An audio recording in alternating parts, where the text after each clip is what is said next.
안녕하세요. 오늘 제가 소개해드릴 책은 박경숙 작가님의 문제는 무기력이다 라는 책입니다.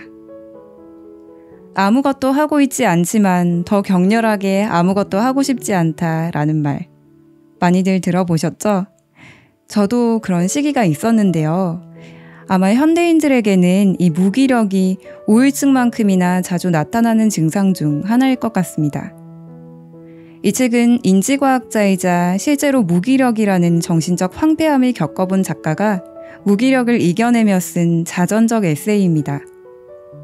책을 보면 단순히 게으른 것과 무기력한 것의 차이를 설명해주고 있어요. 내가 현재 어떤 상태인지를 체크해 볼 수 있는 항목들이 나옵니다. 그래서 현재 내 상태를 체크해보고 만약 이 내용을 듣는 여러분이 현재 무기력한 상태라면 그 해결책을 함께 찾아나갈 수 있으리라는 생각이 듭니다. 이 중 저는 무기력의 증상과 관련된 부분을 일부 읽어드리려고 합니다. 들으시면서 자신의 현재 모습이 어떤지 꼭 떠올려 보시기를 바랍니다. 그럼 지금부터 읽어드릴게요. 인생 발목 잡는 은밀한 방해자, 무기력. 어떻게 해야 원하는 것을 얻을 수 있을까? 누구나 이런 질문을 한 번쯤 해보았을 것이다. 당연한 얘기지만 정답은 원하는 것이 무엇이든 그것을 얻기 위해서는 행동에 나서야 한다는 것이다. 그렇다.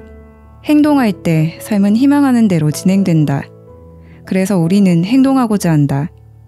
하지만 행동할 수 없는 사람이 있다. 단지 게으르거나 성공에 무관심해서 행동하지 못하는 것이 아니다. 그들도 성공에 관심이 많고 때로는 매우 부지런히 뭔가를 하는 듯 보인다. 그러나 그것이 자신이 진정 원하는 바와 거리가 멀거나 행동하기를 무한정 미루며 늘 한자리에 머물러 있기 때문이다. 나 역시 그런 사람 중 한 명이었다. 나는 중연의 소중한 것을 많이 놓쳐버렸다. 그런데도 무엇이 문제인지 알지 못했다. 나는 왜 행동할 수 없을까? 나는 왜 내가 원하는 길을 가지 못할까? 문제가 무엇일까? 오랫동안 고민하고 아파했다. 그러다 마틴 셀리그만 교수의 학습된 무기력이 그 원인임을 알았다. 학습된 무기력이란 외부의 힘 때문에 자신의 에너지를 발산하는 것이 차단당할 때 느끼는 좌절감이 무의식 중에 학습되어 다음번에는 시도조차 하지 않으려고 하는 심리적 현상을 말한다. 그래서 무기력은 단순히 건강이 나빠졌다거나 피로가 누적될 때 나타나는 신체적인 기력 없음과는 다르다. 심리적 무기력은 기력 없음이 아니라 의욕 없음이다. 즉, 해야 할 일을 하게끔 이끄는 의욕이 상실된 상태이다. 무의식 중에 배워버린 무기력은 모든 일에 악영향을 미쳐 우리의 행동을 지배한다. 그래서 성공을 향한 길을 스스로 막는 결과를 낳는다. 따라서 무기력은 우리의 인생을 퇴보하게 하는 마음의 독소라 할 수 있다. 자신이 성공하지 못한 것이 능력이 없어서가 아니라 능력을 발휘할 의욕이 없었기 때문이라는 사실을 알고 나면 인생을 되돌리고 싶어질지 모른다. 물론 무기력만이 성공을 위한 행동을 막는 것은 아니다. 나태, 게으름, 포기, 절망, 비관, 미움, 무관심 등등 많은 부정적 요소가 있다. 게으름과 나태의 결과와 무기력의 결과는 둘 다 행동하지 않는 것이므로 혼동되기도 하지만 무기력과 게으름에는 차이가 있다. 게으름은 내부에서 생겨나며 일종의 습관 같은 것인 반면 무기력은 외부에서 가해지는 유기체를 반대하는 자극 때문에 의식과 무의식에 남게 된 행위하지 않으려고 하는 힘이다. 따라서 무기력이 게으름보다 우리를 더 힘들게 하고 극복하기도 더 어렵다. 또 게으름의 모습은 외부에 쉽게 드러나지만 무기력은 겉으로는 잘 드러나지 않는다. 무기력한 사람 중에는 겉으로는 부지런하게 보이는 사람도 많다. 하지만 정말로 해야 할 일이 아니라 심리적으로 편안함을 느끼는 쉬운 일이거나 중요한 일을 대체할 수 있는 엉뚱한 시간을 보내는 예가 많기 때문에 스스로를 속이는 셈이 된다.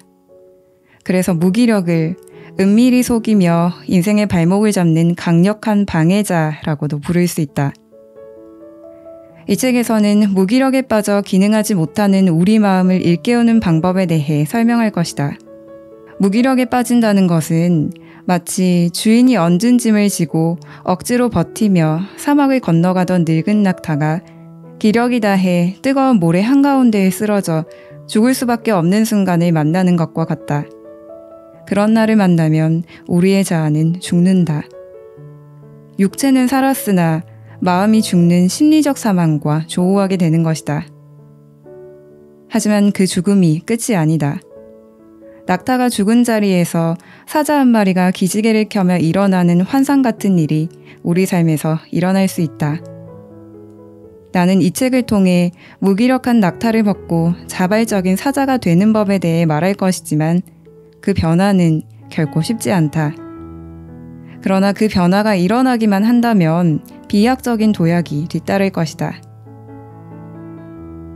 내가 이 책을 쓰려고 결심한 것은 나의 무기력 때문이다. 나는 중년의 무기력의 재앙을 만나 10여 년을 탕진했다. 그리고 그곳에서 빠져나오기 위해 시작한 힘겨운 수련 덕분에 조금씩 변해갔다. 이 책은 그 과정을 정리한 인지과학적 보고서이다. 무기력의 증상. 무기력은 선의 얼굴을 갖고 있다. 단순히 기력이 없다든지 만사가 귀찮다든지 의욕이 생기지 않는다든지 하는 것만이 무기력의 전부가 아니다.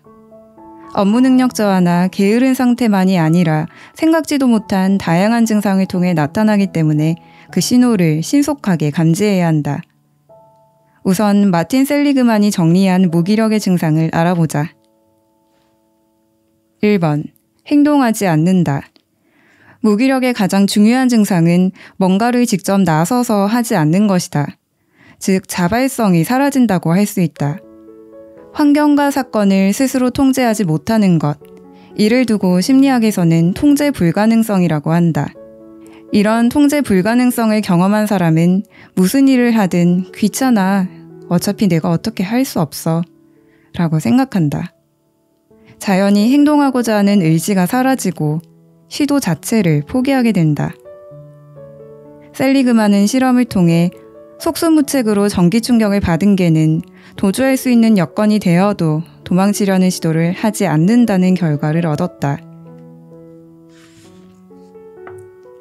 인간 역시 자신이 스스로 상황을 통제하지 못한다는 사실을 알고 나면 자발적으로 행동하려고 하지 않는다.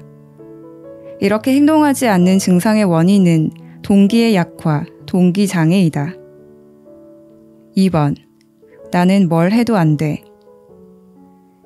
통제 불가능한 상황에 의해 무기력을 느끼면 자신이 문제를 해결할 수 있다는 긍정적인 생각을 하지 못한다.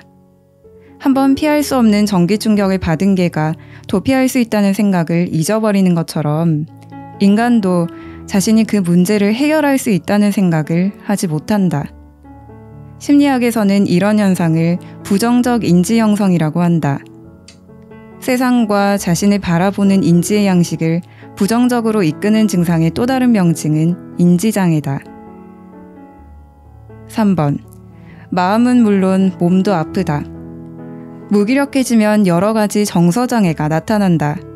슬픔, 우울, 불안, 죄책감, 분노 등 부정적인 감정이 생겨난다. 이런 부정적인 정서는 육체에도 영향을 준다. 정신적 충격을 겪으면 마음뿐만 아니라 신체까지 부정적인 영향을 받는다는 것은 이미 심리학과 의학을 통해 밝혀진 사실이다. 스트레스를 받아 우울해진 원숭이가 위궤양 증상을 보이고 홍수, 화산 폭발, 교통사고, 납치 등에서 살아남은 사람들이 사건을 겪은 이후에 악몽, 소화불량, 불면증에 시달리는 사례가 이를 입증한다. 배우자의 죽음이나 자녀의 사고로 받은 충격 때문에 병을 얻고 심지어 사망에 이르는 경우를 주변에서 어렵지 않게 볼 수 있다. 미국 로체스터 의과대학의 조지 앵겔 교수는 심리적 상실과 신체적 질병의 관계를 20년 이상 연구했다. 그의 연구에 따르면 무기력을 느끼기 전까지 생리적인 병원체를 잘 막아내던 유기체도 무기력을 느끼면 저항력이 떨어진다고 한다. 즉 무기력은 유기체를 각종 질병에 노출되기 쉽게 만든다. 원래는 건강한 체질이던 나도 무기력 때문에 우울증을 앓은 기간에는 여러 질병에 시달렸고 지금은 그 증상들이 거의 사라져 다시 건강해졌다. 그때 나를 괴롭힌 질병이 단순히 노화에 의한 것만은 아닌 이유다. 4번. 지나친 수동성. 동물과 사람은 자신을 보호하기 위해 외부 공격에 반응하고 도피하며 때로는 반격하기도 한다. 그것은 생존과 직결되는 본능이다. 그러나 무기력에 점령당한 사람과 동물은 지극히 수동적인 성향을 띠기 때문에 공격에 대항하지 않고 받아들인다. 이는 온화함과는 다르다. 온화함은 대항할 수 있는 힘이 있으면서도 수용하는 것을 말하지만 수동성은 막을 수 없다고 생각하기 때문에 어쩔 수 없이 공격을 받아들이는 것을 가리킨다. 경쟁해봐야 어찌할 도리가 없으리라는 부정적 인지가 행동하지 않게 유도해 행동장애를 일으키는 것이다. 5번. 극단으로 가는 식욕. 무기력과 우울은 체중 변화를 동반한다. 무기력한 사람들은 대개 갑자기 살이 찌거나 빠지는 일을 경험한다. 과거 심리학에서는 무기력과 우울증이 식욕을 억제해 체중을 줄어들게 한다고 보고했다. 그러나 최근에는 스트레스에 따른 폭식이 비만을 유발한다는 발표가 많다. 앞에서 이야기한 심리학자 허버트 프로이덴베르거는 7가지 임상 증상을 제시하며 셀리그만이 정리한 5가지 무기력 증상을 더욱 상세하게 설명했다. 1번. 탈진, 피로. 탈진은 무기력의 초기 증상이다. 에너지가 떨어져 피곤하고 만사가 귀찮아 탈진하는 예가 많다. 무기력에 오래 시달리다 보면 수면 부족과 식욕 부진으로 피곤함을 느끼며 마치 탄성을 잃어 축 늘어진 고무줄 같은 상태가 된다. 2번. 고립되었다는 생각. 무기력을 느끼기 시작하면 타인과 교제할 정신적, 시간적 여유가 사라진다. 자연히 가까운 사람들과도 거리를 두려고 한다. 혼자 있고 싶어 고립된 상태를 유지하는 데 시간과 노력을 집중한다. 이렇게 고립감을 느끼면 냉소적인 태도를 보인다. 문화생활이나 동호회 활동, 동창 모임, 소개팅에도 그게 무슨 의미가 있지? 라고 냉소적으로 반응한다. 인생 자체에 대해 회의를 느끼기도 한다. 나 역시 무기력에 빠져있던 시기에는 친구나 직장 동료와 어울리려 하지 않았다. 무기력은 의외로 무슨 일이든 빨리빨리 해치우는 습성이 있는 사람에게 많이 나타난다. 이런 사람들이 한번 무기력에 빠지면 성취 능력이 현저히 떨어진다. 목표를 이루지 못하면 환경이나 다른 사람 탓이라고 생각하고 화를 내는데 처음에는 자신에게 짜증을 내고 분노하다가 나중에는 실패의 원인을 가족이나 동료에게 전가하려 한다. 구덩이에 빠진 자동차를 꺼내려고 조급하게 핸들을 돌리다 구덩이 안으로 더 깊숙이 빠져들어가는 꼴이 되고 마는 것과 같다. 4번. 무슨 일이든 내가 다 해야지. 아이러니하게도 무기력은 일 중독자나 완벽주의자에게 많이 나타난다. 일할 사람이 나밖에 없어. 아무도 못해. 불행히도 이런 생각을 하면 할수록 무기력해질 가능성이 많다. 내가 심한 무기력에 시달린 것도 이런 완벽주의 성향 때문이었다. 그때 나는 직장일과 집안일 둘 다 완벽하게 해내야 한다고 생각했다. 학교에서는 학과장으로서의 업무, 집에서는 아이 양육과 집안일을 혼자 다 해내려고 했다. 그러면서도 새로운 연구와 논문을 위해 매 순간 고민했으니 지칠 수밖에 없었다. 젊고 체력이 좋을 때는 무슨 일이든 다 해낼 수 있을 것 같지만 언젠가는 한계에 부딪힌다. 그러므로 무언가를 포기하는 것은 곧 무능력하기 때문이라는 생각에서 해방되어야 한다. 할 수 없는 것을 내려놓는 것은 무능한 것도 비겁한 것도 아니다. 오히려 내려놓아야 할 때를 알고 내려놓는 사람이 현명한 사람이다. 5번. 무리수, 심하면 과대망상. 무기력이 깊어지면 무리수를 두려는 경향이 나타난다. 무기력한 사람은 생산성이 떨어지는 것을 경험한다. 그러나 그들은 자신이 일을 해내는데 문제가 있다고 생각하지는 않는다. 6번. 진압력 장애. 진압력 장애란 시간, 공간, 관계, 성질, 식별 등의 감각에 혼란이 온 상태를 말한다. 무기력한 상태가 장기간 지속되면 사고 체계에 혼란이 온다. 집중하는 시간이 짧아지며 말을 더듬기도 하고 이름, 날짜 등을 기억하지 못하거나 무슨 말을 어떻게 해야 할지 모르게 된다. 기억력과 언어 능력이 감퇴하기 때문이다. 이러한 진압력 장애의 원인은 내면의 동요와 스트레스이다. 나도 비슷한 경험을 했다. 7번. 통증. 무기력은 정신적인 스트레스로 발병하는 질환인 심신증을 유발한다. 마음의 병이 신체의 면역력을 떨어뜨려 각종 질병을 야기하기 때문이다.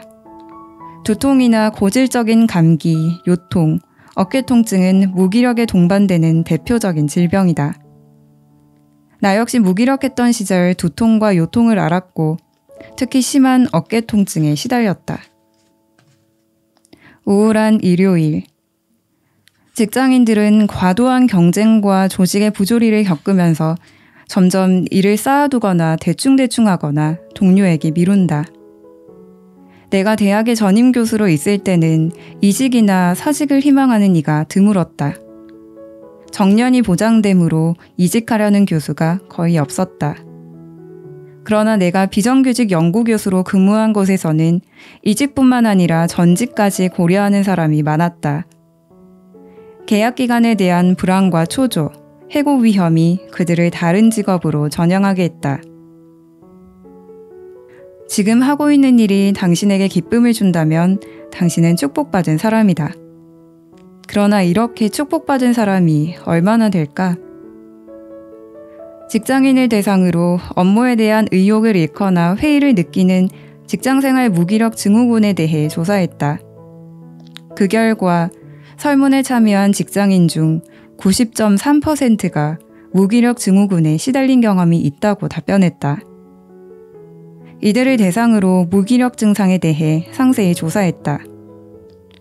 일에 대한 의욕이 떨어져 만사가 귀찮다는 대답이 1위였고 업무상 스트레스 등 회사 관련 일로 출근을 기피하는 현상이 2위를 차지했다.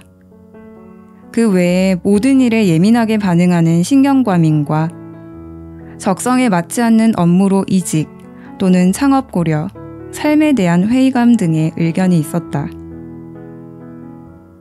잡코리아 측에서는 이들을 무기력하게 하는 이유가 낮은 연봉과 열악한 복리후생이라고 밝혔다. 이어 과도한 업무량과 회사 내 미비한 존재감, 성과에 대한 불만족, 적성에 맞지 않는 업무, 그 밖에 만성피로 등 체력적인 한계, 상사의 질책과 비하, 잦은 야근, 원만하지 않은 대인관계 등으로 나타났다고 한다. 왜 이토록 많은 사람이 직장에서 무기력을 느끼고 조직은 기대만큼 큰 성과를 내지 못하는가? 이 질문은 경영의 구루로 불리는 게리 해머리 경영의 미래에서 한 말에서 해답을 찾을 수 있다. 인간의 회복력과 창의성이 다른 동물에 비해 탁월한데 조직을 위해서는 인간답게 일하고 있지 않다. 인간의 회복력과 창의성을 고갈시키는 조직에 문제가 있다. 정확성과 원칙, 절약, 합리성, 서열, 결과물 등을 강조하는 경영 프로세스는 예술성, 독창성, 대담성, 비약성에는 가치를 두지 않는다. 대부분의 회사는 직원의 특성과 능력 일부분만 활용한다. 수많은 사람들이 매일 직장에 출근하지만 그들 대부분은 목류병 환자나 다름없다. 그들의 잠재력을 체계적으로 활용하지 못한 조직이 낳은 결과이다. 즉 자신이 직장과 일에 대해 영향력을 직접 행사할 수 없다는 점 때문에 무기력에 빠진다는 것이다. 통제 불가능은 곧 극심한 스트레스로 이어지고 이는 다시 무기력으로 이어진다. 심리학자 프랭크가 점심시간에 외출해 돌아오지 않고 퇴사한 근로자에 대해 보고한 바 있는데 나도 유사한 사례를 직접 목격했다. 직장인들을 견딜 수 없게 만드는 무기력. 우리는 어떻게 무기력을 이겨낼 수 있을까? 당신은 일요일 밤 다음 날이 기다려지는가? 프랭크는 만약 월요일이 다가올 때마다 우울해진다면 무기력으로 가는 길목에 서 있는 증거라고 했다. 나 역시 일요일 밤이면 우울해지고 월요일 아침에 출근하기 싫어 괴로워한 적이 많았다. 정규직 교수였을 때보다 비정규직 연구교수로 지시에 따라야 했을 때 그런 생각을 더욱 자주 했다. 지금 생각해보면 이유는 분명하다. 내 마음대로 할 수 있는 일이 많지 않아 창의력을 발휘할 기회가 적고 마치 부품처럼 움직여야 한다는 사실이 나를 힘들게 했던 것이다. 낙타로 살아가던 시절에 나는 의미 없는 하루하루에 끌려다녔다. 하지만 사자가 되고 난 후에는 같은 직장에 다니는데도 무기력 증상이 사라졌다. 사자가 된 나는 내가 하루를 끌고 나갔다. 연구소를 사직하고 새 일을 시작하고 난 뒤부터는 더욱 확연하게 달라졌다. 일중독과 탈진증후군. 이처럼 많은 직장인이 능력을 발휘할 수가 없다는 이유 때문에 무기력해지기도 하지만 반대로 일을 너무 열심히 한 나머지 무기력해지는 사람도 있다. 일이 자신의 사명인 듯 일에 매몰된 사람, 일 중독자들 이야기다. 일벌레는 일과 알코올 의존증의 합성어로 일을 열심히 하는 정도가 아니라 병적으로 일로 도피하는 일 중독자를 일컫는 말이다. 이들은 일사불란하게 일하며 경쟁심이 강하다. 가장 늦게까지 일하고 헌신적으로 일해 가장 빨리 성공하려고 하는 사람들이다. 시간 낭비에 냉혹하며 휴가도 즐기지 못하고 자신의 가치를 느끼기 위해 일에 집착한다. 하지만 일 중독 때문에 건강에 적신호가 오고 대인관계나 결혼 생활에도 소홀해진다. 일 중독자가 아니라 자신이 하는 일을 정말로 좋아해 직업에 일체감을 느끼고 열심히 사는 사람도 적지 않다. 이런 사람들은 일하는 가운데 즐거움을 찾고 자신감에 찬 생활을 한다. 하지만 이들도 자기가 한 일이 제대로 평가받지 못하든지 승진을 기대했는데 이루어지지 않았을 때는 일시적으로 무기력해질 수 있다. 탈진은 이런 상태에서 자주 나타난다. 탈진이란 피할 수 없는 압박을 느낀과 동시에 만족감을 찾을 수 없을 때 개인이 경험하게 되는 상태를 말하는 용어다. 탈진 증후군은 타인의 기대 때문에 부담감을 느끼는 전문가들이 자주 겪는 현상이다. 하지만 전문가가 아니더라도 열심히 일한 뒤 이에 대해 인정받지 못하면 탈진 상태가 될 수 있다. 탈진 증후군을 경험하면 이전처럼 의욕적으로 업무를 수행하지 못하고 자기가 좋아하던 일에도 흥미를 잃는다.